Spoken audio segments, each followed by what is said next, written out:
KBS 열린 토론.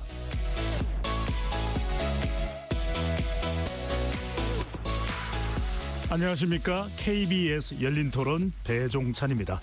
서울 종묘 일대의 재개발 사업을 둘러싸고 정부와 서울시의 갈등이 격화되고 있습니다. 낙후된 도심 환경 개선을 위해 종묘 재개발이 필요하다는 서울시와 세계 문화유산인 종묘 인근에 고층 빌딩이 들어서면 종묘의 가치가 훼손된다는 정부가 팽팽하게 대립하고 있고 공방이 이어지고 있는데요.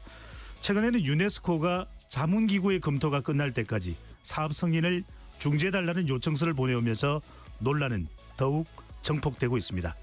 세계적 문화재로 인정받고 있는 종묘의 보존과 낙후된 도심 개발이라는 논리 사이의 간극은 과연 좁혀질 수 있을지, 종묘 일대 재개발을 둘러싼 논란과 해법, 열린 토론에서 토론해 보도록 하겠습니다. KBS 열린 토론 지금부터 시작합니다. 치열한 토론 속에서 더 나은 세상을 찾아갑니다. 올바른 세상을 만드는 첫걸음. 평일 저녁 7시 20분 KBS 열린 토론. KBS 열린 토론 함께해 주실 두 분 전문가 소개합니다. 서울시 도심 재정비 계획에 초기부터 참여해 오셨고 서울시 주택 도시계획 담당 유창수 전 서울시 행정 2부 시장 나오셨습니다. 네, 안녕하십니까. 유창수입니다. 황평우 한국문화유산정책연구소장 자리해 주셨습니다. 네, 안녕하세요. 황평우입니다. KBS 열린 토론 문자로 참여하실 분은 샵 9730으로 의견 남겨주실 수 있고요. 단문 50원, 장문은 100원에 정보 이용료가 붙습니다. KBS 1라디오의 모든 프로그램은 유튜브에서도 함께할 수 있으니까요. 많이 들어와 주시고 구독 꾹 눌러주시고 좋아요도 많이 보내주시면 좋겠습니다. 세계문화유산인 종묘 일대 재개발을 두고 공방이 이어지고 있는데요. 시민분들은 어떤 의견 가지고 있는지 먼저 듣고 오겠습니다. 저는 개발을 안 하는 쪽이 우리에게 가치적으로 더 높다고 생각하거든요. 왜냐하면 고층 건물을 짓고 뭐 유동인구가 높아지고 상업적으로 뭐 득은 있겠지만 그거는 꼭 그 장소가 아니더라도 바로 옆 동네건 다른 동네건 얼마든지 가능하지만 이 문화유산이랑 자연은 우리가 만들 수 있는 게 아니라 우리 역사 속에서 생겨나는 건데 그 광경, 그 주변의 시야 그런 거를 가리는 게 저는 그것도 역시 그거의 가치를 훼손한다고 생각하거든요. 우리의 가치와 문화유산과 정체성이 사라지지 않을까. 개발해도 된다. 찬성. 외국인들이 한국에 와서 보는 게 이런 문화유산 같은 걸 보기도 하지만 그 신식 건물과 전통 건물이 어우러져 있는 거를 되게 신선한 시선으로 바라보는 게 많더라고요. 종묘를 없애는 게 아니잖아요. 그러니까 종묘 앞에 건물이 세워지면 그게 또 랜드마크처럼 된다면 그 건물과 종묘를 보러 오는 사람들한테 어떤 시너지가 나지 않을까라는 생각이 좀 있기는 해요. 개발을 해야 되는 필요성도 분명히 있지만 그게 꼭 거기에 해야 하는 거는 좀 다른 문제니까 그거를 어떤 게 양립이 됐을 때 한 가지를 반드시 훼손하지 않고 다른 대안이 있는 경우에 대안을 먼저 찾는 게 좀 더 나은 선택이 되지 않을까. 어쨌든 두 가지 가치가 충돌되는 점에 있어서는 다른 나라나 이런 데서 봐도 보존해야 될 것들은 보존해야 되지만 그 적당하게 주변을 잘 개발하고 거기랑 더 잘 어우러지게 한다면 오히려 더 좋은 효과를 낼 수도 있기 때문에 너무 이렇게 개발 그다음에 보존 이런 식의 그 이분법적인 논리로 갖는 건 별로 좋지 않다고 생각을 합니다. 시민분들의 의견 어떻게 들으셨는지요? 먼저 본격적인 질문에 들어가기 전에 잠깐 유창수 전 부시장께 세운 4구역이죠. 1, 2, 3, 5구역이 아니라 세운 4구역이 간단하게 어떤 구역입니까? 여러분들 그냥 이해하기 쉽게 말씀드리면 종묘가 있고 그 앞에 종묘 광장이 있습니다. 네. 그리고 이제 종로 3가역이 이제 있는데 바로 종로 3가역에서 나오시면 조금만 있으면 세운상가가 있고요. 그 옆 펜스가 쳐진 그 울타리가 쳐진 지금 이제 다 철거하고 울타리가 쳐진 지역이라고 보시면 되겠습니다. 알겠습니다. 세운상가 바로 인근 지역으로 여러분들이 보시면 될 텐데 서울에 올라와 보신 분 저기 있는 분들이라면 그렇게 이해를 해 주시면 좋을 것 같고 먼저 두 분의 입장부터 들어보겠습니다. 유창수 전 부시장님부터요. 지금 종묘 앞 재개발 그리고 서울 세운 4구역 일대 개발을 두고 지금 충돌하고 있거든요. 먼저 유전부 시장께서는 어떤 입장이십니까? 저는 이런 이 모습들을 국민들이 보기에는 결코 좋은 모습은 아닐 거라고 생각이 들고요. 종묘와 또 우리 문화유산에 대한 가치 정말 존중되어야 합니다. 그렇지만 우리 세운사지구 같은 경우에는 20여 년간 이런 논의를 계속 해왔습니다. 그런데 이것을 이제 최근에 근래에 정치적 논쟁으로 끌어들여서 좀 이슈화가 되고 있는데 제 생각에는 이런 논쟁은 다른 해외 문화유산을 서울보다 더 오래된 도시들이 꽤나 있거든요. 그러니까 런던 같은 경우에는 한 2000년 정도 된 도시인데 그런 도시의 문화유산, 세계문화유산 인근에 개발이나 이런 것들이 어떻게 이루어졌는지 이런 사례들을 참조해서 네. 좀 연구도 하고 또 검토도 해서 슬기롭게 해법을 찾아야 된다고 그렇게 생각합니다. 알겠습니다. 기본적으로는 개발을 해야 된다는 입장이신 거죠? 네, 맞습니다. 네. 예. 예. 자, 황평우 소장님은 어떤 입장이신지요? 뭐 저는 당연히 역사문화유산을 보존하고 어떤 재개발보다는 이렇게 좀 표현이 어떻게 될지 모르지만 다 이렇게 갈아엎어서 재개발하는 것보다는 지속 가능한 어떤 개발 리모델링 이런 개념이었으면 좋겠고요. 지금 자꾸 두 정부하고 서울시가 충돌하고 있다라고 얘기하는데 저는 사실 충돌보다는 지금까지 해왔던 것들에 대해서 그냥 과거 그대로 있다라고 봅니다. 왜냐하면 과거에 청계천 같은 경우 제가 청계천 보존 운동을 어마어마하게 했거든요. 청계천의 유적 보존 운동할 때 서울시가 안 지키고 할 때 결국에는 중앙정부 노무현정부가 참여해서 지금 현재 청계천에 사적으로 세 군데가 지정이 돼 있거든요. 동대문의 오간수교, 광통교, 수표교가 그 자리가 사적으로 지정이 됐어요. 그건 중앙정부가 개입을 했기 때문에 그런 거거든요. 그다음에 서울시청 철거할 때도 중앙정부가 개입을 했어요. 문화유치청에서 중단하라. 그런 경험이 있기 때문에 이건 충돌이 아니라 저는 어떤 서로의 어떤 교집합을 찾아가는 거라고 생각하고 그다음에 우리가 항상 파리를 예를 많이 드는데 뽕피두 센터, 에펠탑 지을 때 충돌 많았어요. 예. 그래서 서로 다 논의하고 합의점을 찾기 때문에 지금 현재 이거 정부하고 서울시가 충돌하고 있다라는 거는 저는 충돌이 아니라 합의점을 찾아가는 과정이라고 생각합니다. 예. 그래도 좀 명확하게 하기 위해서 지금 높이 141m입니까? 그 형태의 개발에 대해서는 반대를 하고 계시는 아닙니다. 거죠? 저는 처음부터 이거 네. 2006년도부터 4년 꽤 제가 오래 20년 이상 여기서 종묘 보존 운동을 했는데요. 그때 70m까지 내린 것도 우리가 이코모스에 편지 보내고 유네스코에 했기 때문에 저는 원래대로 하면 54m였어요. 54m. 근데 70m를 양보를 한 겁니다. 예. 알겠습니다. 하여튼 141m의 높아진 개발은 안 된다 이렇게 이해를 하겠습니다. 그렇습니다. 예. 유전부 시장께요. 일단 종묘 일대 이 재개발은 어떤 취지를 담고 있는 겁니까? 어떤 목적으로 지금 하고 있는 겁니까? 서울시는 오래전부터 낙후된 강북 도심을 역사와 전통 그리고 현대와 미래가 공존하는 매력 있는 도심으로 탈바꿈시킬까 어떻게 하면 될까라고 하는 것을 오랫동안 고민해 왔습니다. 예. 이미 30년 전인 1995년부터 도심부 발전 계획이라는 계획 구상안도 발표를 했고요.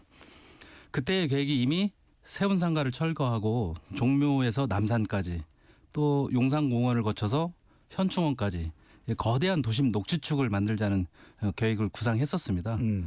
그러다가 아까 우리 소장님께서 말씀하신 2002년부터 청계천 복원이 시작됐거든요.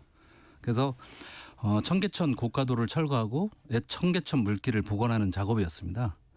이게 단순히 청계천만 복원하는 것이 아니라 서울이라는 도시를 자동차 중심에서 사람 중심으로 그리고 버스나 지하철 같은 대중교통 중심으로 바꾸고자 하는 비전을 가지고 시작했습니다.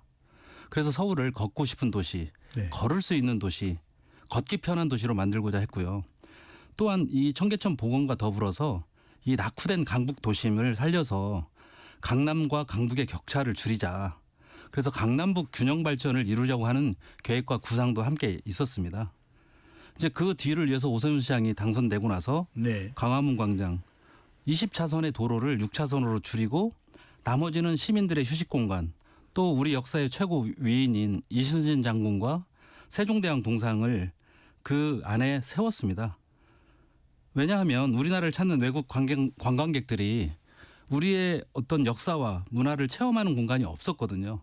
그런 공간을 만드는 어떤 그 구상을 했었고요. 네. 그 다음이 바로 이 종묘 앞 그 재개발 구역인 세운 상가 일대인데요.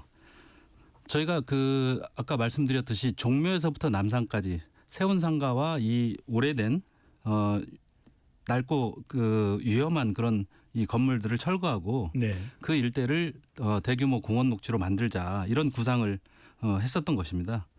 그 계획이 이제 전임 시장 때 10년 동안 도시 재생 사업, 다시 말해서 세운 상가를 존치하고 그냥 재개발보다는 있는 그대로 놔두고 소규모로 재개발하는 그런 계획으로 바뀐 거고요. 네.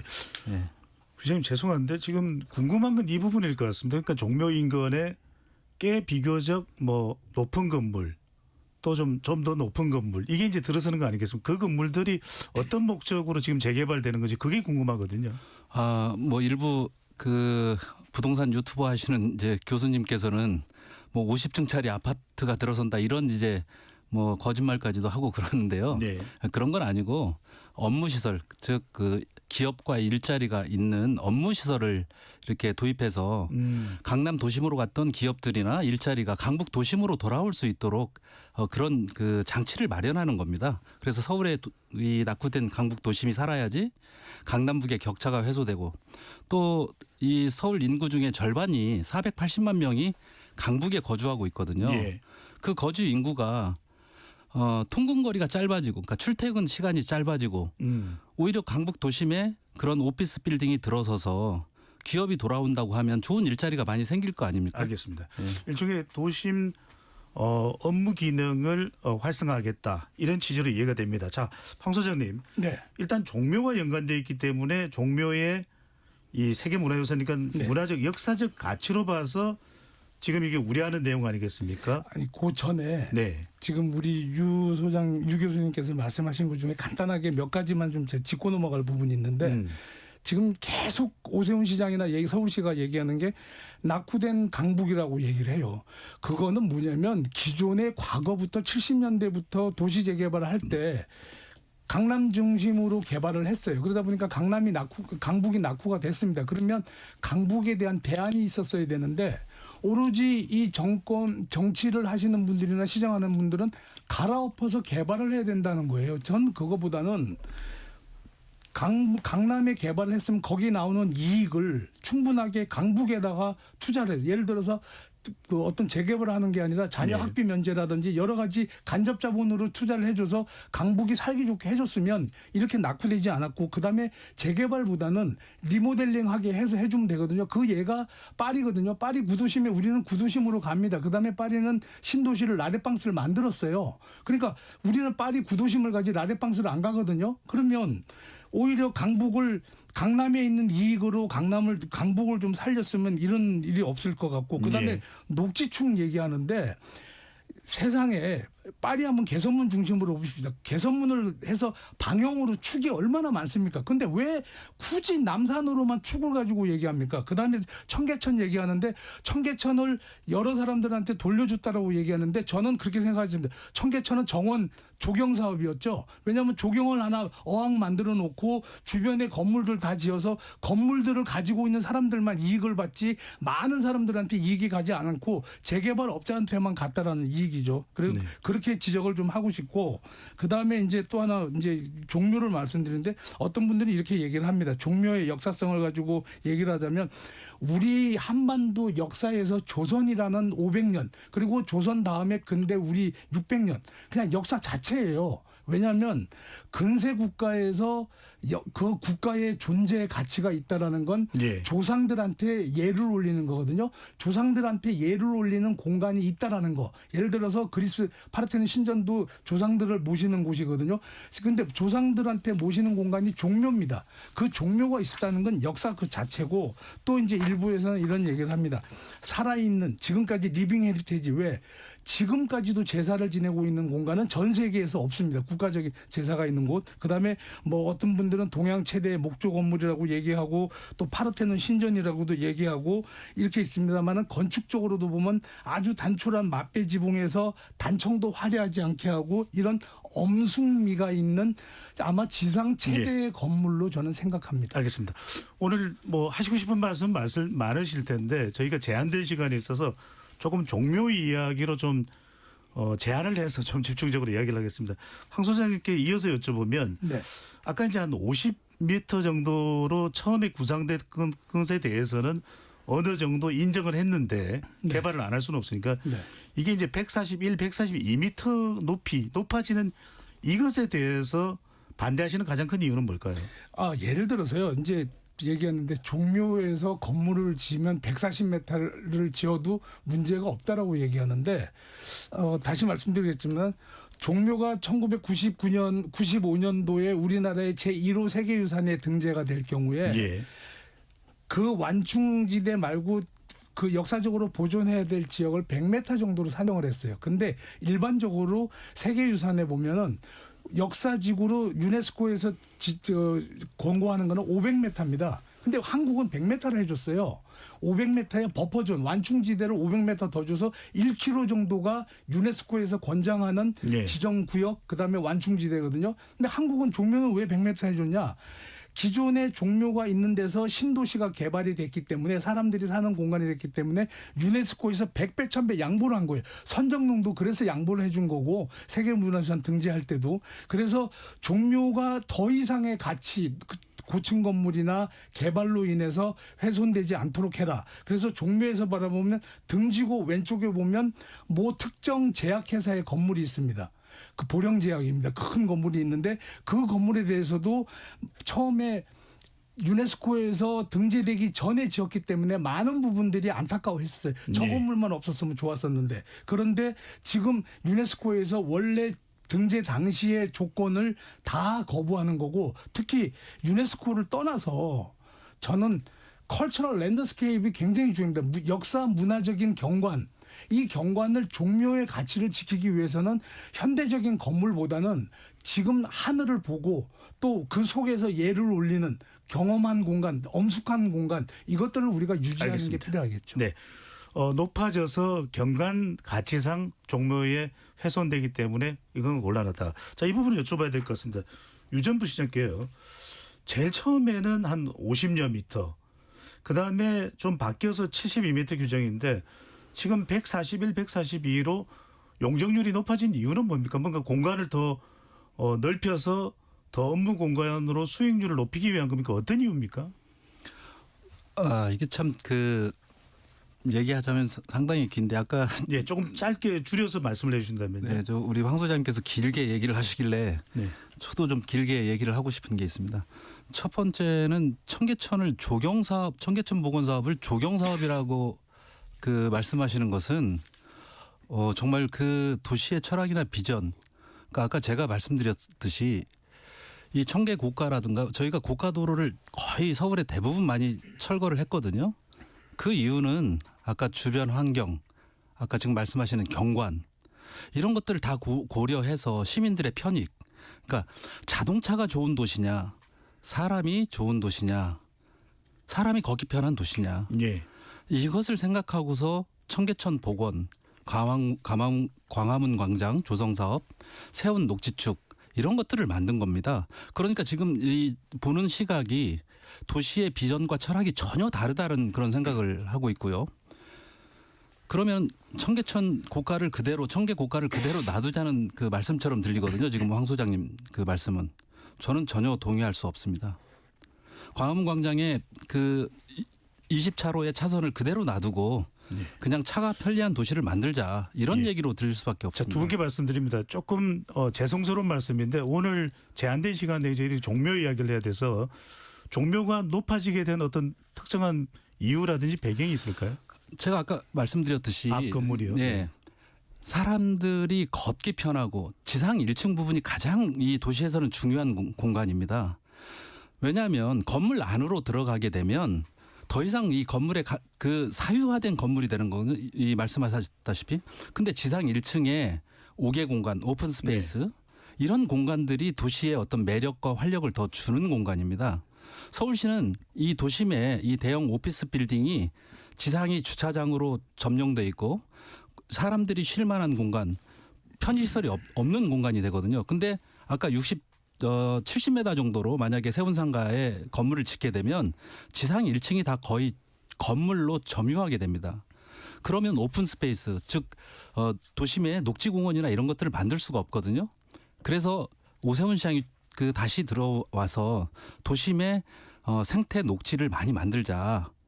녹지 생태 도심을 만들자라고 하는 그런 정책을 만든 겁니다. 그러면 건물을 지을 때 그런 녹지 생태 도심을 공원을 많이 만들면 용적률과 인센티브를 주겠다. 높이의 인센티브를 주겠다. 이런 정책의 일환으로 세운 사구역이 이제 추진하다가 그러면 우리한테도 줄 수 있는 거 아니야라고 해서 다시 이제 높이를 높여서 제한을 하고 이 1층부는 약 한 30% 이상을 그 생태 녹지로 이제 조성하는 그런 계획안, 또 종묘가 앞에 있으니까 종묘의 역사박물관도 우리가 만들겠습니다 해서 공공기여도 15% 정도를 더 높여가지고 이 계획을 하게 된 겁니다. 네. 그러면 서울시 입장에서는 서울시가 발표한 정책, 그다음에 이게 아까 말했듯이 문화재의 안각 규정이라든가 문화재 보호구역 밖에서 일어나는 어떤 그 높이 문제거든요.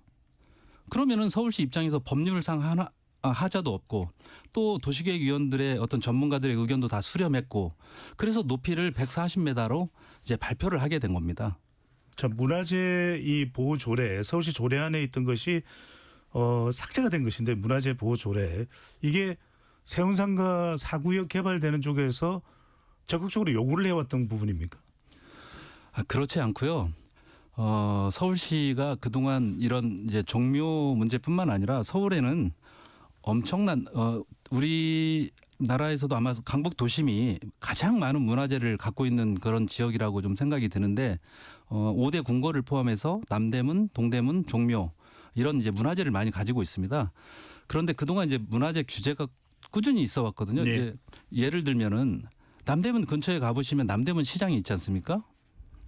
남대문 시장을 한번 이제 보시면은 아시겠지만은 이 화재의 위험이라든가 건물 노하우로 안전의 위험도 상당히 큽니다. 그래서 그 시장을 재건축하려고 하는 그런 주민들이 있었는데 저희가 이제 문화재이기 때문에 문화재 보호구역에 대한 구역을 변경을 이제 문화재청에 요구를 했었습니다. 그런데 문화재청에서도 안 된다. 그냥 그대로 놔둬라. 이렇게 해서 이제 무산된 적이 있었고요. 네. 남대문은 국보 1호입니다. 국보 2호가 있는 이제 국보 2호가 원각사지 10층 석탑인 탑골공원입니다. 파고다 공원이죠. 우리가 시민들이 알고 있는 그 공원 근처를 가보십시오. 이 낙원상가라든가 주변이 정말 정비가 돼 있지 않습니다. 대낮에 가도 술을 마시는 사람, 노상방뇨하는 사람 정말 이게 정말 우리나라 국보 2호의 주변 지역인지 이런 문제점을 저희가 인식을 했고요. 네, 일단 알겠습니다. 네. 유 전 부시장 말씀 여기까지 듣고요. 일단은 서울시 조례 안에 규정되어 있던 문화재 보호 조례가 삭제되면서 높일 수 있게 됐습니다. 그런데 황 소장님은 이건 잘못됐다고 지금 이야기를 하셨는데 네. 대법원이 이 논쟁에서 서울시의 손을 들어줬습니다. 문화재청과 협의하지 않고 조례를 폐지한 것이 적법하다. 이것은 어떻게 봐야 될까요? 이번에 대법원의 그 판결 난 거 하고 그다음에 예전에 보면 우리 얼마 전에 김포 장릉 문제 있었죠. 김포 장릉 세계유산에서 법원에서 이거 장릉 아파트 편 쪽에 손을 들어줬는데 인천 금단 신도시요. 예. 네. 근데 이제 대법원의 판결문에서 보면 특별하게 잘못된 부분이 딱 나오는 게 저는 그래서 이거를 재심 청구해야 된다. 정말 잘못했다고 얘기하는데 대법원에서는 토지를 가지고 있는 소유자들의 이익을 침해하면 안 된다라고 했어요. 그러네. 그러면 개인의 어떤 재산권이나 이런 경제권을 그 대법원에서 인정해 주는 거네라고 생각할 수 있어서 긍정적으로 생각할 수 있잖아요. 그런데 예. 분명하게 이거는 잘못된 게 뭐냐면 세운사구역을 제가 말씀드리고 다른 데도 말씀드리겠지만 세운사구역의 토지 소유자들의 이익이다? 전혀 거짓말입니다. 왜 그러냐면 세운사구역의 토지 소유자는 70%가 SH예요.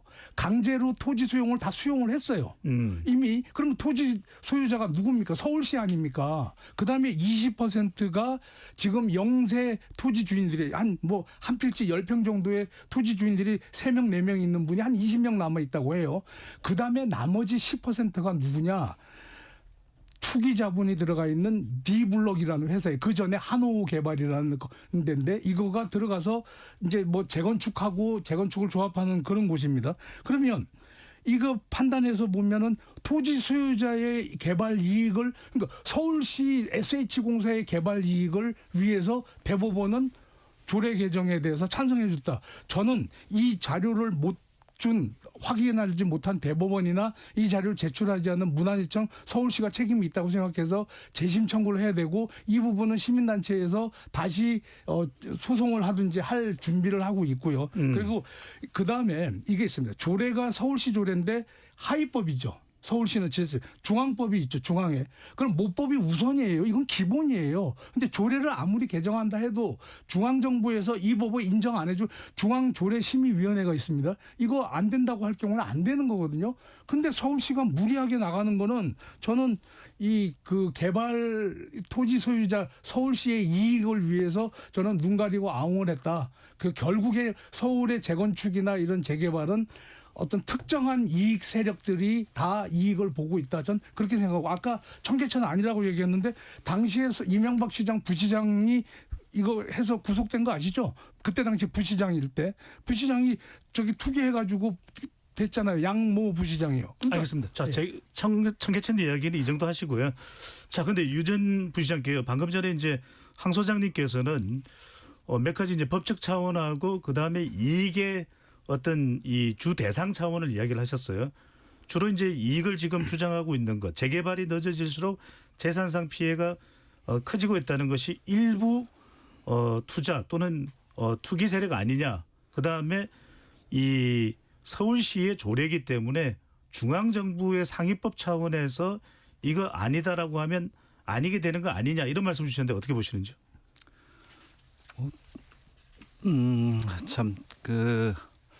제가 이런 그 사항에 대해서 그러니까 너무 일방적인 어떤 의견들, 그다음에 주의 주장이나 이런 그러니까 약간 시민들이 보면은 서울시가 이 부동산 업자 편을 들어서 이익을 몰아주는 거 아니야? 아니면 아까 SH가 이익을 가져가려고 이런 법을 개정한 거 아니야?라고 이렇게 생각을 하시는데 아까 제가 그 말씀드렸지만 95년부터 서울시는 큰 그 도시계획의 어떤 비전과 철학이 있었다고 말씀드리고요. 청계천도 그런 비전과 철학, 광화문 광장도 그런 비전과 철학에 의해서 이렇게 가는 겁니다. 그런데 이 세운 사지구 개발이 높이 논쟁이 이제 됐잖아요. 그래서 부동산 업자가 돈을 번다. 어떤 개발업자가 돈을 번다. 근데 생각해 보십시오. 아까 우리가 강남의 정원을 강북에 줘야 된다. 세금이 필요하지 않습니까? 오세훈 시장이 강남북 균형 발전을 위해서 재산세 공동과세를 했습니다. 강남에 재산세 많이 나오는 것을 강북 지역에다가 나눠준 거예요. 그게 아까 지금 황 소장님 얘기한 재정을 투자해야 된다. 그 말 그렇게 했습니다. 그리고 여기 세운 사지구에 부동산 개발업자가 특혜를 준다? 어떤 건물을 어떤 지역을 개발하게 되면요. 판잣집에 있는 재산세 얼마나 냅니까? 이 판잣집을 샀어요? 그럼 취득세를 냅니다.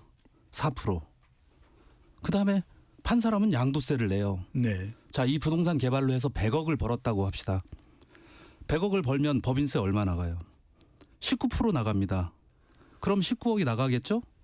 그럼 이 100억을 벌어서 이 사람들이 직원들한테 보너스를 주고 아니면 오너가 단독적으로 다 가져갔다고 생각해요. 남은 돈 89억 아니 80억 정도를? 그러면 거기서 종합소득세 얼마 내요? 45% 냅니다. 그리고 거기에 더해가지고 건강보험료와 장기요양보험료 또 냅니다. 9%. 53%가 어디로 가요? 저기 사회자님 이 부분은 제가 조금 들어가야 될 것 같은데 유전 부시장 말씀을 끝을 잠깐만요. 끝을 내고 황 소장님 갈 텐데 유전 부시장님께 조금 부탁드리는 것은 제가 질문을 드렸던 내용은 이게 지금 황 소장님의 주장은 일부의 이익이 강조된 이 세운 4구역 개발이냐 아니면은 그 세운 4구역 개발의 이 수익의 대상이 대체로 누가 되느냐 그게 첫 번째 질문이었고요. 두 번째 질문은 서울시의 조례이기 때문에 대법원에서 확정이 되었다고 하더라도 중앙정부의 조례가 있기 때문에 중앙정부의 원칙이기 때문에 상위법 원칙에 따라서 이 서울시의 조례안 확정이 적용되지 않을 수도 있다라는 주장을 하셨는데 그 부분에 대해서 답변을 하신다면. 제가 드리고 싶은 아까 지금 이제 첫 번째 질문은 어떤 재개발 사업이든지 재건축 사업이든지 거기에 있는 주민들한테 이득이 돌아갑니다. 근데 그 주민들의 어떤 특정 개발업자가 있었다. 그러면 그 사람들한테 이득이 들어가죠. 돌아가지만 결국 이 모든 개발은 국가에 내는 이 세금이나 이런 것들이 훨씬 더 높아지기 때문에 장기적으로는 국가에 이익이 된다. 이렇게 말씀을 드린 거고요. 네. 아까 그다음에 조례나 이런 법령이 위배된다라고 말씀하시는 것은 그러면 저희가 법치주의 국가고 법에 의해서 하는데 대법원 판결마저도 만약에 믿을 수 없다. 이렇게 말씀하시는 것은 약한 억지 주장 아닌가. 아니면 계속 이런 것을 대립관계로 끌고 가려고 하는 그런 어떤 사회의 어떤 논쟁만 더 불러일으키지 않나 이렇게 생각하고 있습니다. 황 소장님. 근데 아니 대립 관계는 서울시가 시작을 한 거고 그다음에 대법원 판결이 났다 하더라도 잘못된 경우는 재심 얼마든지 할 수 있고요. 조례가 되고 나면 하위법은 항상 중앙정부의 조례심의위원회에서 심의를 통과해야 됩니다. 근데 또 하나 말씀드리겠습니다. 자, 아까 특정 투기업자라고 세운 상가 지금 2, 3, 4, 5, 6, 7, 8입니다. 지금 그중에 지금 4구역이 문제가 되는 건데 네. 자 3, 5구역은 개발이 됐어요. 3, 5구역이 입주 안 됐을 때 투기자금 이게 제가 한옥건설이라고 얘기하겠습니다. 여기 이분들이 와서 입주시키고 우리가 지금 가보면 을지로 몰 지하 상가를 했는데 여기 입주시켰다고 합니다. 여기서 성공을 해서 그 한옥건설이라는 데는 이익을 많이 벌고 그다음에 또 이제 입주시키는데 노력은 했다라고 칩니다. 좋습니다. 그런데 그럼 여기서 70%의 땅 주인들이 지금 억울해서 소송을 하고 있어요. 무슨 얘기냐면 세 그룹으로 나눠서 소송을 하고 있는데 너네들 SH가 강제 수용할 때 너무 작게 줬다. 들리는 말로는 많이 준 사람은 4분의 1을 줬지만 지금 예를 들어서 네. 땅값이 한 평이 1,000만 원, 5천만 원이면 500만 원 줬다는 사람도 있고 10분의 1 줬다는 사람도 있어요. 그래서 이익이 우리 침해가 됐다고 해서 땅 소유자들이 세 그룹으로 나눠서 SH와 서울시를 상대로 소송을 했고 한 그룹이 지금 1, 2심이 끝났는데 일부 이겼어요. 그리고 3심이 12월 초에 납니다. 그러면 나머지 두 그룹도 땅값이 강제 수용한 거에 대해서 섭니다. 그렇기 때문에 저는 세운 4구역, 세운 그 종묘 앞에 2, 3, 4, 5, 6, 7, 8 앞으로 계속되는 데는 전부 투기자분들이 들어가서 이런 투기들이 이익을 본다. 결코 어떤 일반 주민들이나 어떤 강북 사람들이나 이런 사람들한테 이익이 오는 거는 저는 없다. 아주 소수다. 이렇게. 세운 4구역 조금 전에는 이제 또 다른 세운 지역의 다른 구역도 이야기를 하셨는데 일단 우리가 오늘 집중적으로 나눌 이야기는 종묘와 관련된 이 높이에 따른 또 이 훼손이 맞느냐 아니냐라는 부분인데 방금 전에 말씀하신 것은 특정 이 세력이 대부분의 이익을 가져간다. 이 부분에 대한 답변이 있으시면 말씀 듣고 이 주제는 마무리를 하겠습니다. 네, 상당히 논점이 많이 흐려졌는데요. 아마 파신 분들도 그런 사정이 있었을 테고 그때 당시에 SH가 강제로 수용했다 이렇게 말씀하시는데 전혀 거짓말이고요. 이거는 수용을 하는 게 아닙니다. SH는 이게 워낙 큰 사업이고 공공사업이다 보니까 이 사업을 주민들의 입장에서 대행해 주는 역할을 하는 거지 SH가 그걸 수용하거나 그런 권한이 있는 게 아닙니다. 그러면 SH 그때 당시에 사업이 20년 동안 문화재 때문에 지체가 됐잖아요. 문화재청 심의를 왔다 갔다 한 130여 차례 왔다 갔다 제가 정확하게 모르지만 그 정도 왔다 갔다 하다 보니 사업이 20년 동안 지체된 겁니다. 그러면 사업을 지금 못하니까 그 주민들 입장에서는 땅을 팔고 나가야 될 사람이 있잖아요. 그걸 사줄 그 민간 업체가 없어요. 왜냐하면 문화재 주변이라고 하면 이미 개발을 다 포기합니다. 웬만한 부동산 업자들은. 웬만한 건설회사나 개발업자는 문화재 주변에 건물을 산다? 상상도 못해요. 워낙 문화재 규제가 높이 규제가 강하기 때문에 그런 걸 할 수가 없는 거거든요. 그래서 지금 저 소장님께서 아까 말씀하신데 약간 정정해 드리면 SH가 수용하거나 강제로 산 건 아닙니다. 네. 아니요, 그 저기 소송 주체가 하는 말들이 강제 수용에 대한 저 저가 수용에 대해서 소송을 하고 있습니다. 알겠습니다. 그거는, 예. 두 분의 의견이 엇갈리니까요. 이 이야기는 이 정도까지 하고 다시 종묘로 돌아가서 네. 이번에는 황 소장님께 먼저 여쭤보겠습니다. 네. 유네스코가 이 여러 차례 세계 유산 영향 평가를 받아보자 이렇게 이야기를 했다고 하는데 세계 유산 영향 평가는 어떤 겁니까? 예를 들어서요. 제가 2006년도에 그 이코모스 세계유산위원회에 편지를 보낸 장본인입니다. 이게 뭐냐면 그때 당시에 처음에 이 서울시가 거의 150m였어요. 무리하게 요구를 했죠. 이게 안 되니까 140m 내려갔다가 안 돼서 저희들은 50m 요구했고 그게 절충안이 70m였어요. 사구역의 건물을 말씀하시는 거죠? 네. 처음에 서울시는 160인가 150인가를 요구를 했었어요. 그래서 그게 안 돼서 내려가서 절충한 게 70m면 그거대로 이행을 하면 되는데 그때 되고 차일피일 미루고 있다가 토지기 뭐 수용 안 됐다 미루고 있다가 결국에는 다시 70m로 공사하다가 중단하고 있다가 우크라이나 전쟁 터지니까 이거 건축비 비싸지니까 그거를 전부 다 이제 이거 층고를 높여가지고 그걸 분양해서 얻겠다는 거거든요. 층고를 72m에서 142m로 늘리면 제가 챗GPT나 여러 군데서 물어보니까 1조 가까이 이익이 나온다는 거예요. 그러니까 그런 이익을 여기다가 서울시가 그동안에 건축비 올라간 거를 보상 못하니까 층고 올려서 해주겠다는 것밖에 안 되거든요. 그래서 이코모스에다가 그때 당시에 제가 편지를 보낸 이유가 뭐냐면 종묘의 난개발이 우려되기 때문에 여기는 컬처럴 랜드스케이프 때문에 이코모스의 어떤 지도가 필요하다. 그래서 2006년도에 드니 림바루가 사무총장인데 이분이 한국에 오셨어요. 이것 때문에. 네. 그리고 보고했고 지금도 문화재청에서는 이게 세계유산으로 우리가 등재를 했으니까 세계유산위원회에서 이것에 대해서 영향평가. 우리가 보면 건설이나 어떤 큰 대규모 공사를 할 때는 영향평가를 받잖아요. 그러면 세계문화유산이니까 영향평가를 다시 한번 해다오. 그런데 서울시는 안 하겠다라는 거예요. 알겠습니다. 이게 뭐 세계 유산 영향 평가가 강제 조항은 아니죠? 네, 절대 강제 조항은 아니고요. 네. 저는 이 국내의 우리 문화유산에 대해서 서로 서울시나 국가유산청이 이렇게 힘을 모아서 이걸 슬기롭게 해결하면 정말 좋았을 텐데라는 그런 생각을 하고요. 이것을 국제기구인 유네스코까지 가가지고 이메일을 주고 편지를 쓰고 이걸 막아달라. 저는 이것은 조금 납득할 수 없는 얘기라고 생각이 듭니다. 네, 왜 그러냐면 네, 말씀해 주시죠. 그 런던 같은 경우에는 런던이 약 한 2000년 된 고도거든요. 우리 서울이 600년이고. 그러니까 런던에 런던 타워라고 하는 데가 있습니다. 옛날에 이제 감옥으로 왕궁으로 지었는데 이제 감옥으로도 쓰고 이제 교수형도 엠블린 여왕이 이제 교수형도 당한 그런 장소인데 그 지역이 1200년도에 지어졌어요. 근데 그 지역 일대를 재개발을 하고 싶어요. 약 한 500m 떨어진데 지금 저희도 정전에서 500m 정도 떨어졌거든요. 520m.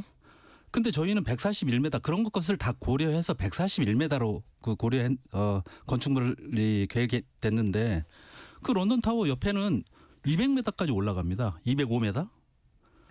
아니 그다음에 영국의 국회의사당 있잖아요. 우리가 잘 알고 있는 빅뱅.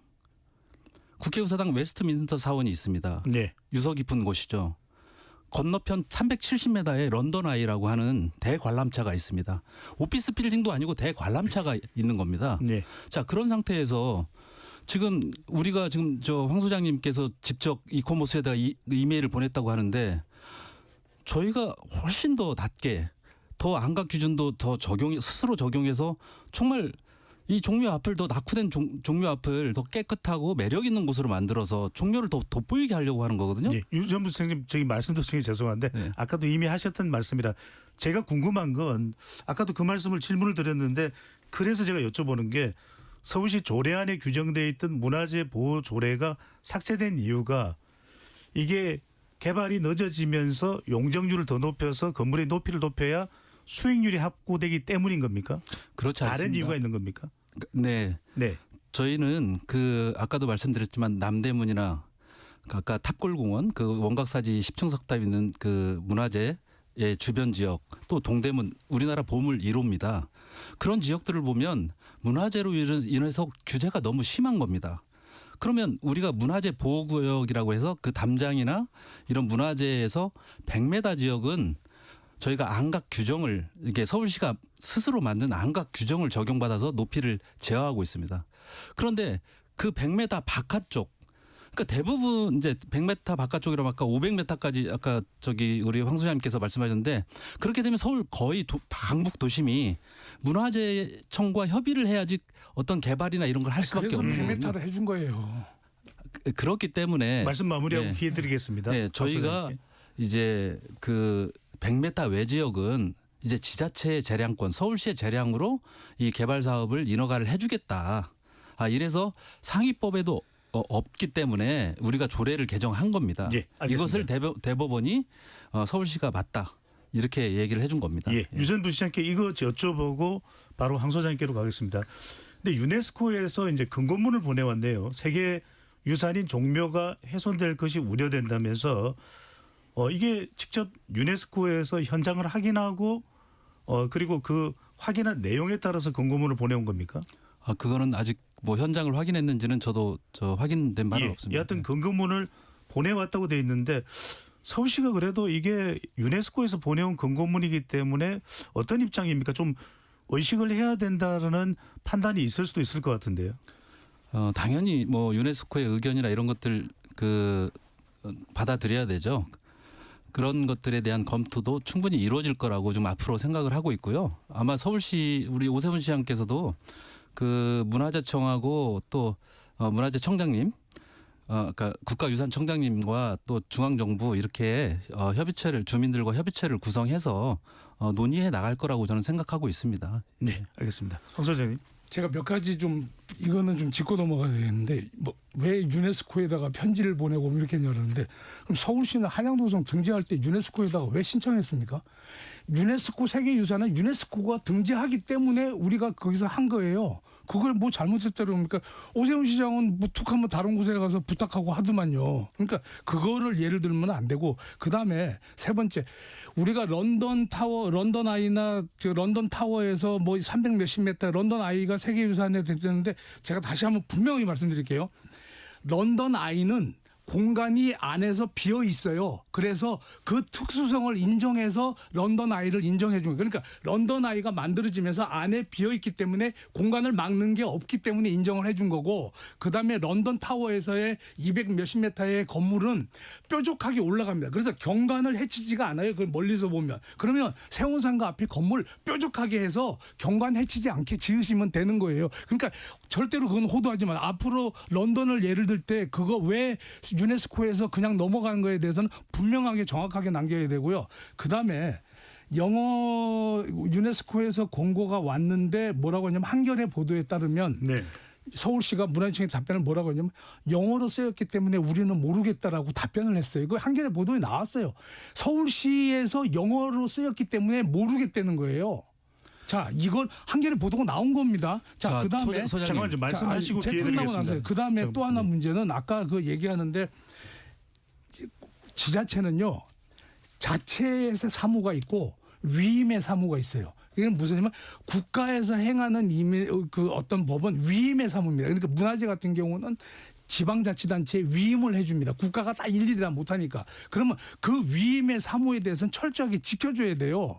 근데 이거는 그 위임의 사무를 완전히 벗어나는 지방자치단체의 위법행위예요. 월권행위예요. 알겠습니다. 자, 유전부 시장님. 소장님, 지금 제가 이 토론을 하면서 소장님께서 뭐 여러 가지 이렇게 말씀을 하시는데 아까 세운 사구역이 1조 가까이 난다. 서울시 직원들이 공문이 영어로 돼 있어서 뭐 이것을 못 받겠다. 조금 이 사실관계는 확인이 필요한 거고요. 이렇게 어떤 공론화된 토론장에서 이 방송을 타지 않습니까? 아니 이거 한겨레 신문에 보도가 된 거예요. 잠깐만요. 예, 말씀하시고 제가 기회를 네. 드리겠습니다. 그러니까 우리가 토론을 하는 것은 어떤 해법을 찾아보자. 그리고 우리가 고층의 이 설계가 정말 어떤 법에 위배되고 어떤 것에 우리가 어떤 해외 사례나 이런 것들을 검토하지 않고 서울시가 무작정 높이만 지으려고 한다. 이런 이제 것이 아니잖아요. 저는 지금 오늘 토론을 하면서 정말 그 제안 드리고 싶은 게 그런 공론의 장, 주민들의 입장, 또 서울시의 입장, 또 중앙 정부의 입장. 그런데 우리가 이게 한 식구 아닙니까? 우리 나라로 치면 여기서 해결해야 될 문제가 있고, 야 이런 정도는 문제가 될 거야. 그러면 유네스코가 아마 이걸 지적할 거야. 그럼 어떻게 우리가 이 세계문화유산에 등재가 취소될 일은 없지만 그래도 이렇게 높이 지었을 때 그러면 런던은 왜 그렇게 높이 지었는데 아까 말씀하신 대로 뾰족하게 지었던데라고 이렇게 얘기를 할 수 있는 장이 됐으면 좋겠어요. 저는 아까 무작정 뭐 1조가 가까이 난다. 무슨 그 개발업자가 돈을 번다. 그 나머지도 다 아마 그렇게 할 것이다. 이런 주의 주장을 하는 것은 좀 적합하지 않다고 생각합니다. 네, 이야기는 이 정도로 하시죠. 자, 입으로 넘어가야 돼서요.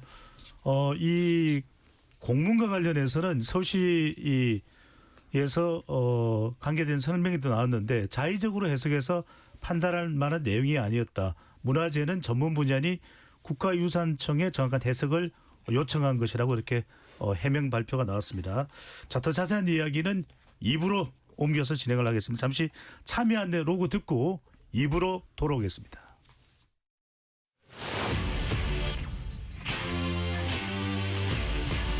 토론에 정답은 없습니다. 토론이 세상을 바꿀 수도 없습니다. 하지만 질문은 새로운 세상을 만들 수 있습니다. 질문으로 올바른 세상을 만드는 첫걸음 KBS 열린 토론.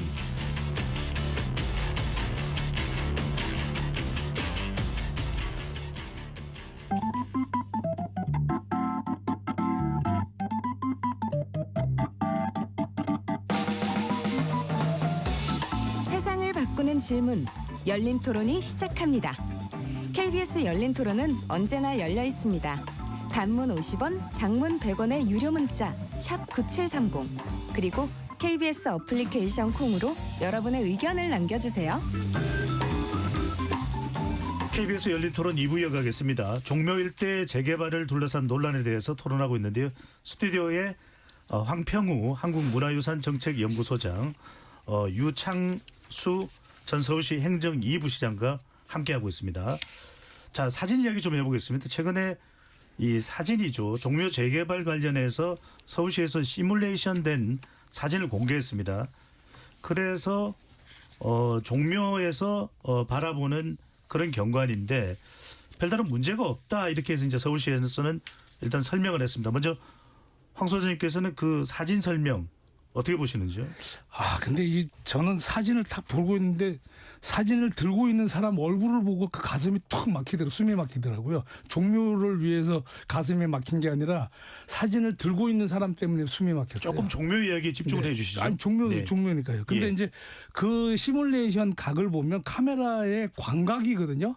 그래서 저는 원칙대로 그러니까 문화재청도 마찬가지지만 서울시도 마찬가지지만 카메라의 시뮬레이션 각을 너무나 한쪽은 광각으로 했고 한쪽은 너무 협각으로 해서 이거는 모습이 정확하지 않다. 이거는 그래서 저는 오히려 3자 두 쪽 기관이 인정할 수 있는 3자가 와서 시뮬레이션을 다시 만들었으면 좋겠다는 생각입니다. 이게 뭐냐면 서울시에서 제공한 거는 광각으로 해서 넓은 면으로 해서 두 개의 건물을 올리니까 아무것도 아닌 것처럼 보이고 또 저 건물을 투명하게 해서 하늘을 다 날려버렸어요. 그러니까 이거 건물이 있는지 없는지 모르고 또 문화재청 국가유산청 같은 경우는 정전해서 한 걸로 해서 굉장히 협각으로 해서 좁혀가지고 굉장히 타이트하게 막힌 각이거든요. 예. 그렇기 때문에 저는 이 시뮬레이션에 두 기관이 낸 거는 인정할 수 없다. 제3의 시민단체가 참여하는 데서 정확하게 따로 냈으면 좋겠다. 네. 이렇게 생각합니다. 어떻게 보느냐에 따라서 다를 수 있다. 지금 서울시에서 성명할 때 계속 유전부 시장님 안각 규정을 이야기하거든요. 안각 규정은 무엇이고 안각 규정을 적용했기 때문에 그렇게 경관이 훼손되지 않을 것이다라고 서울시가 설명하는 내용은 뭡니까? 그 이제 일반 시민 여러분들께서는 안각이라고 하는 게 뭐야? 그런데 이제 한자로 치면 이제 바라볼 앙 그다음에 각도 각할 때 그러니까 바라보는 각도를 얘기하는 게 안각이거든요. 근데 이제 이 양각 규정이라고 하는 것은 서울시가 자체적으로 만든 겁니다. 그러니까 70년대에 이미 만들어 놓은 이 규정인데요. 네. 그러니까 문화재 주변을 그렇게 높게 하지 말아달라. 그래서 눈의 시선에서 약 27도 각을 안각이라고 얘기하는 겁니다. 그래서 뭐 덕수궁 같으면 예를 들면 덕수궁의 담장 높이에서 그 27도 각으로 이렇게 해서 그 높이까지는 27도를 이제 직선으로 쭉 연결하는 겁니다. 네. 뭐 1km든 500m든 1km까지. 그렇게 연결을 하게 되면 그 높이까지는 짓지 말라. 건축물의 높이를. 왜? 문화재를 보호하기 위해서. 이런 이제 규정입니다. 그래서 서울시청을 보시면 옛날에 일제시대 때 지어진 건물이 있고 이제 다시 저희가 복원을 했지만 그다음에 본청사 유리로 된 건물이 있잖아요. 예. 그것이 이제 안각 규정을 적용받은 어떤 대표적인 사례라고 보시면 되고요.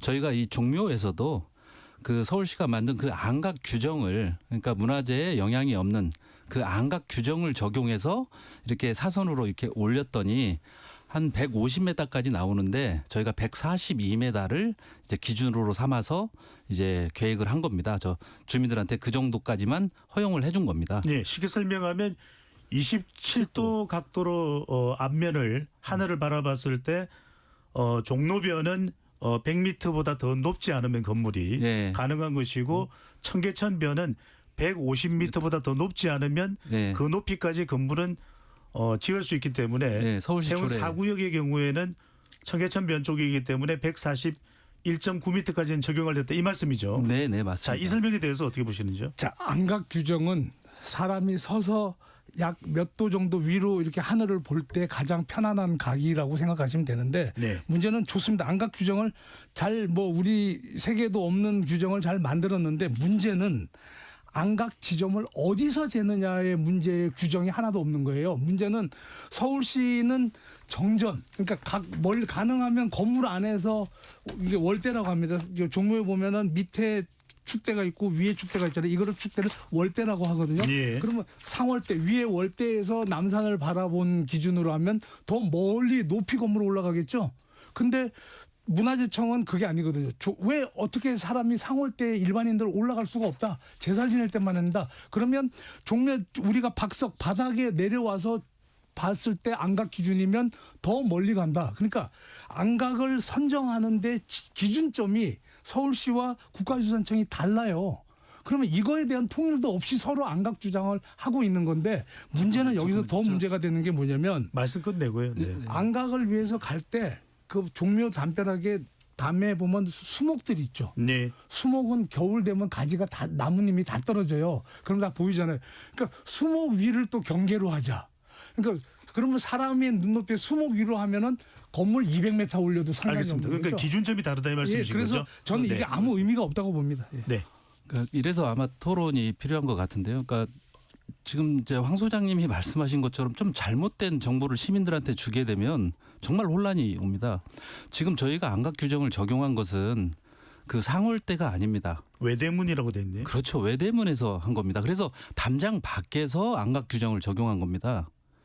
그러니까 이렇게 잘못된 정보를 자꾸 시민들한테 주면 저희가 얘기하는 게 이제 정확한 정보, 정확한 근거를 가지고서 얘기를 해야 되는데 자꾸 정전에서 봤다.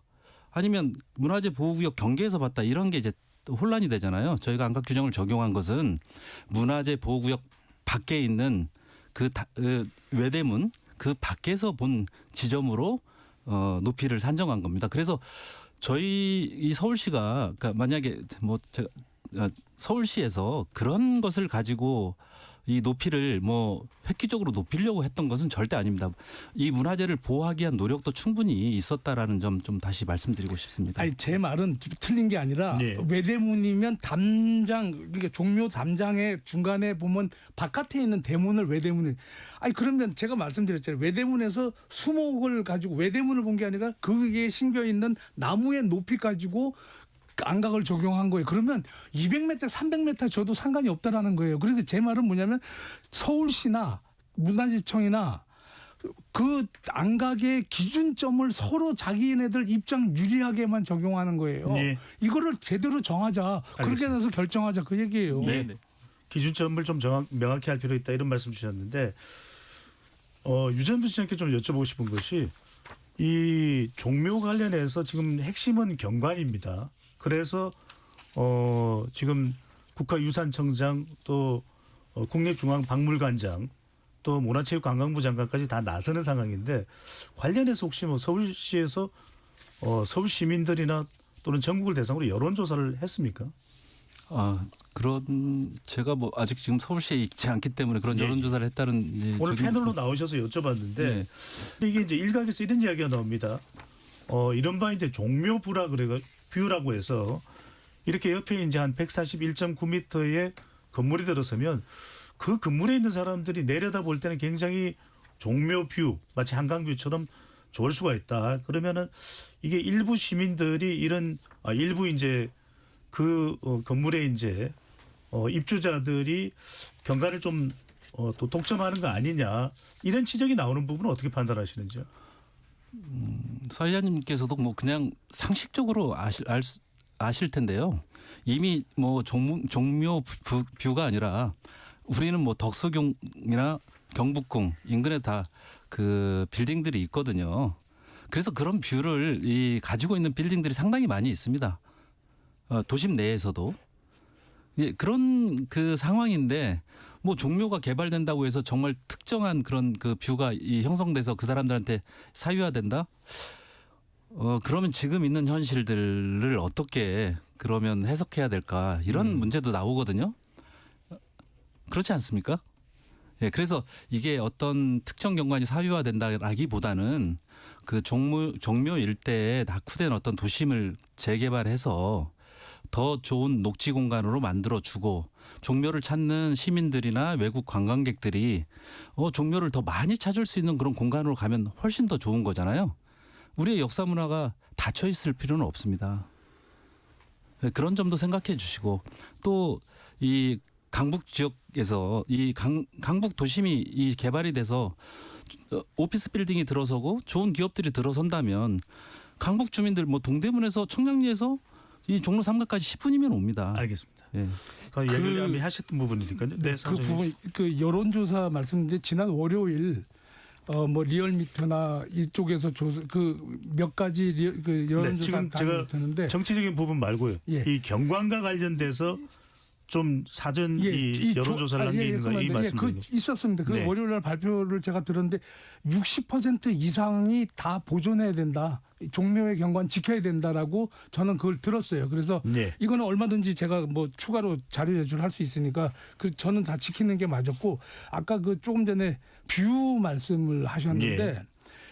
자 지금 경복궁에 가보면 뭐 그 건물들이 청와대부터 쭉 내려다 보입니다. 정부종합청사 뒤에 건물이 그거는 경관을 사유화해서 독점하는 거죠. 자 그다음에 이 오세훈 시장이 그 경관 위에 세운상가 위에 올라가서 보았던 거 그건 그 건물을 짓고 나면 그 뷰를 독점하는 거예요. 예. 걷기 편한 도시를 한다 그랬는데 서울 시내에서는 걸으면은 뷰가 하나도 안 보입니다. 그러니까 결국 걷기 불편한 도시가 되는 거죠. 그리고 뷰도 돈 있는 사람이 건물의 꼭대기에 올라가서 상층부에서 기거하면서 거기서 보는 뷰가 가장 독점적인 뷰가 되는 거기 때문에 걷는 사람들이나 평지에 있는 사람들한테는 뷰가 전혀 없다. 저는 그렇게 말씀드리겠습니다. 제가 한 말씀 드려도 될까요? 하십시오. 네. 지금 세운 사지구 재개발을 하게 되면 그 최상층부는 시민들이 이용할 수 있는 전망대 공간으로 조성할 예정입니다. 그래서 어떤 돈 있는 사람, 부자들이 독점하는 사유화된 공간이 아니라 서울시가 그 정도의 공공성이나 이런 것을 확보하지 않고 재개발 사업을 허가해 주겠습니까? 아니 전망대는 어쩌다가 올라가는 거고 예를 들어 가는 거고 거기에 거주하는 사람들은 24시간 보는 거예요. 그거하고는 달라요. 그거하고 알겠습니다. 이렇게 맞춰서 하지 마세요. 네, 이 정도로 하고요. 자, 최근 정부가 종묘 일대를 세계 유산지구로 지정을 했습니다. 서울시는 뒤늦은 조치다 이렇게 또 이제 반발을 하고 있는데 유정부 시장님 일단 정부가 세계 유산지구로 종묘 일대를 지정한 거 어떤 성격이 있는 겁니까? 좀 세계 문화유산으로 지정을 했으면 당연히 유산지구로 지정해야 되는데 네. 그걸 그동안 이제 국가유산청이 안 하고 있다가 이번 논란이 되면서 이제 불이 나게 이제 세계문화유산지구로 지정한 걸로 알고 있거든요. 근데 또 그 세계문화유산지구만 지정을 하면 그 외에 보전구역이라고 하는 것들도 이제 지정을 해야 되는데 그것도 지금 지정하지 못하고 있습니다. 이런 논란이 있어서 뭐 다행히 세계문화유산지구로 지정되긴 했지만은 아마 이제 뒤늦게 더 많은 그 이제 규제나 이런 것들도 좀 뒤따라오지 않을까. 근데 그 이전에 주민과 서울시와 또 이제 국가유산청이 머리를 맞대고 또 이런 개발에 대해서 좋은 개발로 유도하는 그런 그 지혜가 좀 필요하다고 그렇게 생각합니다. 법적인 부분도 발생합니까? 정부가 세계유산지구로 지정을 하게 되면요. 아마 뭐 저 세운 4지구까지 세계유산지구로 지정하지는 않을 거라고 저는 생각을 하고 있고요. 뭐 그런 그 뒤늦은 지구 지정에 대해서 만약에 사업이 지연된다든지 하면 그 주민들 입장에서는 이제 사업이 또 장기화되잖아요. 그럼 이제 재산상의 손해가 있을 테고 아마 그런 점에서 이제 어떤 그 민사상의 어떤 그런 그 청구나 이런 것들이 있지 않을까 예측은 가능한데요. 뭐 그러지 않았으면 하는 그런 바람입니다. 알겠습니다. 황 선생님, 정부가 이 종묘 일대를 세계 유산지구입니다. 세계문화유산인 종묘, 세계유산지구로 지정을 하게 되면 종묘 일대를 어떻게 되는 겁니까? 예를 들어서 아까 초기에 제가 말씀드렸지만 95년도에 종묘가 세계유산 등재할 경우에 외국 같은 경우는 지구가 500m고 또 나머지 500m까지 버퍼존 완충지대를 준다고 했잖아요. 그래서 보편적으로 1km를 합니다. 그리고 지금 현재 우리가 서울 도심지 아닌 경우에는 우리나라도 1km까지 버퍼존 그다음에 500m까지는 지구지역을 선정하고 있거든요. 예. 그러면 현재 이미 고시가 나갔어요. 저 세계유산위원회에서 그 세계유산 지구로 결정한다고 고시가 나갔고 이거가 될 경우에는 늦었지만 이제는 원칙대로 나가야 되겠죠. 처음에 100m로 한 이유는 서울시의 어떤 입장이나 이런 것들을 위해서 100m로 한정을 하게끔 해서 유네스코의 동의를 받았던 건데 예. 지금 제대로 간다는 원칙대로 가는 거고 이제는 그 세운상가 지역도 영향을 받을 수밖에 없어요. 근데 이거에 대해서 또 법적인 조치를 한다라면 이제는 제대로 된 아까 저 땅 주인이 SH라는 걸 가지고 소송을 간다라면 큰 문제는 없겠죠. 예. 네.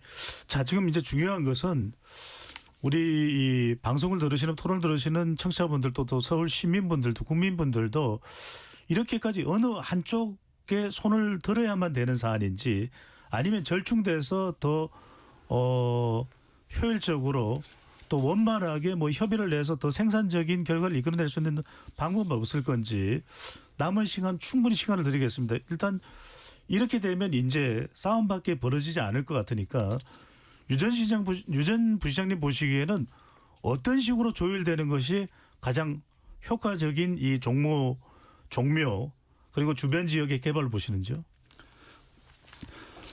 저는 그 지금까지 논란이 됐던 게 한 20여 년 정도 이 시간을 많이 보냈다고 생각이 들거든요. 주민들 입장 뭐 그런 것들도 이제 고려해야 되고 또 이제 시간이 우리나라의 경쟁력 또 강북 도심의 어떤 그 낙후성 이런 것들을 개선하려면 시간이 얼마 남지 않았습니다. 우리나라가 이미 초고령화 사회 초저출산 사회로 접어들었거든요. 이런 그 재개발이 이런 것들이 계속 뭐 그 세계 문화유산 평가나 또 다른 것들에 의해서 20년이 지체됐는데 또 다시 이 지연이 된다고 하면 도심 재개발이 이 사업이 제대로 갈 리가 없고 또 이 문화재 주변 지역의 어떤 낙후성이나 이런 것들이 개선될 여지가 없거든요.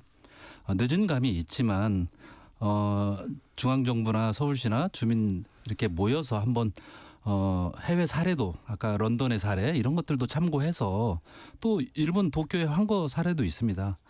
이런 사례들 좀 참고해가지고 정말 좋은 해법 또 좋은 개발이 될 수 있도록 타협점을 찾는 것이 더 좋은 그 대안이 아닌가 이렇게 생각합니다. 가장 쟁점이 되는 부분은 세운 4구역에 세워지는 건물이 141.9m의 높이입니다. 예. 이 높이가 재조정될 가능성, 절충될 가능성은 열려 있습니까? 없습니까? 뭐 제가 정책 결정자가 아니기 때문에 그러니까 그것까지는 그럴 가능성이 저는 충분히 있다고도 생각이 네. 들고요.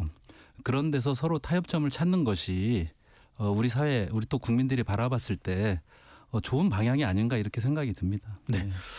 황선님께도 이분 드리겠습니다. 아까 이제 네. 50여 미터일 때는 그렇게 인정될 수 있었는데 그 이후에 서울시 조례가 삭제되고 네. 높이가 141.9m로 되면서 더 이제 이 불붙기 시작했는데 높이부터 시작해서 어떻게 절충 조정 가능할 것으로 보시는지요? 저는 뭐 그 동안에 150m, 그다음에 142m, 70m에서 이제 서로 합의를 본 거지 않습니까? 70m 선이면 저희들도 이제 양보를 할 수 있는 수준인데 예를 들어서 이제 그 지금 개발해서 저밀도 개발을 한다라면 저는 그리고 서울시나 SH가 막 그 어느 정도의 감수를 하고 그 정도라면 저는 70m에서 저밀도 개발이 충분히 가능하다고 보거든요. 그래서 굳이 건물에서 올려가지고 이익을 발생하지 않더라도 저는 충분히 가능하다고 보고요. 그다음에 그래서 이 20년 동안에 뭐 낙후됐다라고 얘기하는데 20년 동안에 토지 주인들한테 강제 수용을 한 거거든요. 이 강제 수용이라는 말은 토지 수용자들의 입장에서 충분히 나온 제가 계속적으로 지금 현지 조사를 하고 있는데 예. 그런 의미에서 나온 거고요. 그래서 또 하나 생각해야 될 거는 강북 지역에 우리 사대문 안이 도성 쪽이 낙후되었다라고 하는데 이건 좀 진지하게 이제 좀 고민을 해야 되는 게 아까 뭐 재산세를 강남에서 걷어서 준다 이게 아니라 강남이나 이 사대문 안에 낙후된 지역에 정말로 이 간접 자본 형태 예를 들어서 교육비, 교통비 또 여러 주거 안정비 이런 거를 강남 수준에 맞게끔 아주 건물이 좋은 건물이 아니고 이런 단독주택에 살면서도 그것을 어떤 상대적 빈곤감을 느끼지 않을 정도의 간접 자본을 투자해줘서 상대적 빈곤감이 없게끔 한다라면 그렇게 무작위하게 재건축의 욕구는 일어나지 않을 거다. 이런 의미에서 좀 합의를 봤으면 좋겠고요. 그다음에 예. 아까 동경의 사례를 보라는데 동경은 세계문화유산 없어요. 그러니까 우리하고 사례 안 맞아요. 그러니까 그런 거를 함부로 이렇게 얘기하지 말았으면 좋겠고 예. 저는 앞으로 이런 합의점이 있다라는 건 서울시가 좀 더 오만을 버리고 있는 그대로 처음 내 원칙대로 했으면 좋겠습니다. 알겠습니다. 시민들도 국민들도 머리를 맞대서 정말 어느 것이 최선의 방법인지를 찾아내는 것이 좋지 않을까라는 생각도 해봅니다. KBS 열린 토론 이것으로 모두 마무리하겠습니다. 오늘 함께해 주신 유창수 전 서울시 행정 2부 시장, 항평우 한국문화유산정책연구소장 두 분 말씀 고맙습니다. 네, 감사합니다. 네, 감사합니다. 지금까지 KBS 열린 토론 배종찬이었습니다.